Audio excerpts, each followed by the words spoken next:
గుర్తుపెట్టుకో, ఎవరో నీకు విలువ ఇవ్వలేదని నీ విలువ తగ్గిపోదు. నీ జీవితం నీకు విలువైనది.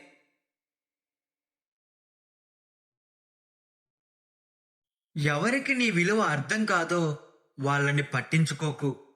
ఎవరు నీ విలువను గౌరవిస్తారో వాళ్ళని అశ్రద్ధ చేయకు.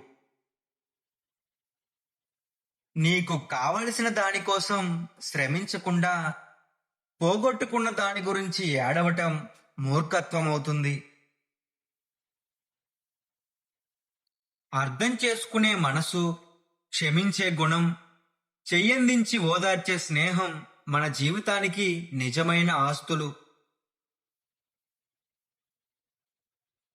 అర్ధరహితమైన మాటల కన్నా అర్థవంతమైన నిశ్శబ్దం చాలా గొప్పది. కాలం నువ్వు కలిసే వ్యక్తులను నిర్ణయిస్తుంది. హృదయం మీరు కోరే వ్యక్తులను నిర్ణయిస్తుంది. కానీ మీ ప్రవర్తన మీతో ఉండేవారిని నిర్ణయిస్తుంది. ప్రపంచంలో అందమైన వారిని మీరు ఎంచుకోవద్దు. మీ ప్రపంచాన్ని అందంగా మార్చేవారిని ఎంచుకోండి. ఎవరో వస్తారు, ఏదో చేస్తారు అని ఎదురు చూడకు అన్నారు పెద్దలు.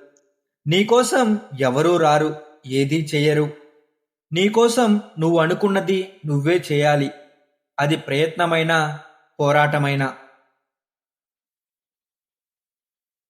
ఆకలిగా ఉన్నప్పుడు దొరకని ఆహారం, అలసిపోయినప్పుడు దొరకని నిద్ర, దుఃఖంలో రాని బంధాలు, కష్టాల్లో ఉన్నప్పుడు రాని స్నేహం, సచ్చిన తర్వాత చూపించే ప్రేమ వ్యర్థం. జీవితంలో సంతోషంగా ఉండాలంటే మతిమరుపు చాలా అవసరం.